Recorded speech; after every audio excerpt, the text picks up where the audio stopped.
Hi everyone, ArohA to all our friends and loved ones in New Zealand.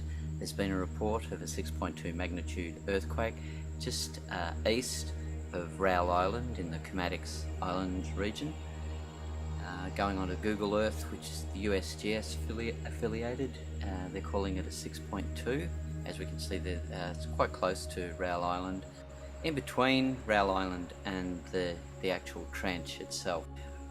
When we see earthquakes in this region, there's usually just slightly smaller magnitudes go down as a consequential shift into New Zealand, into these regions here.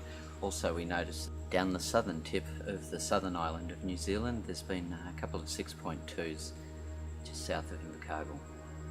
We're going to the geoscience site. They're calling it a 6.2. This is the Australian earthquake reports.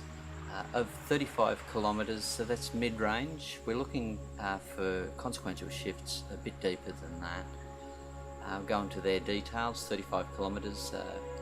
Tsunami, possibly a local small tsunami. We do have the signature seismogram here of the quake.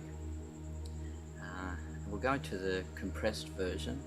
It does look like there's quite a few in this, what they're calling one quake. So okay, it's quite a thick one, so it's gone on for a long time if it's not a couple of them together.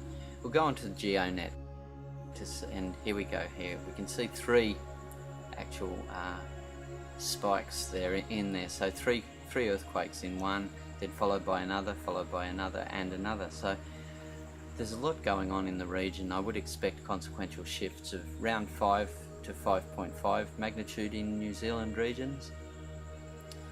Going on to the USGS, a 6.2 magnitude earthquake, and they're calling it pretty close again, the depth of 28 kilometres, so that's mid-range. Okay, we're just updating now. We've had a 5.2 also, and I'll hold back and just see what happens here.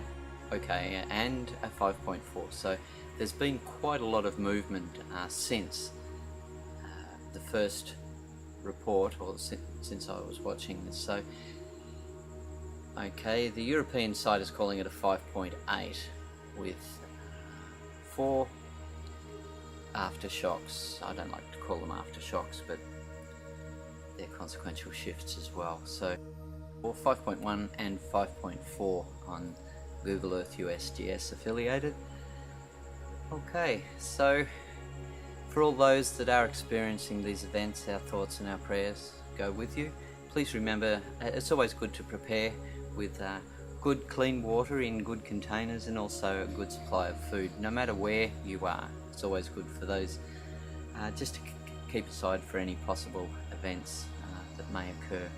The most important thing, of course, is in the heart. That's the love that we share. Namaste.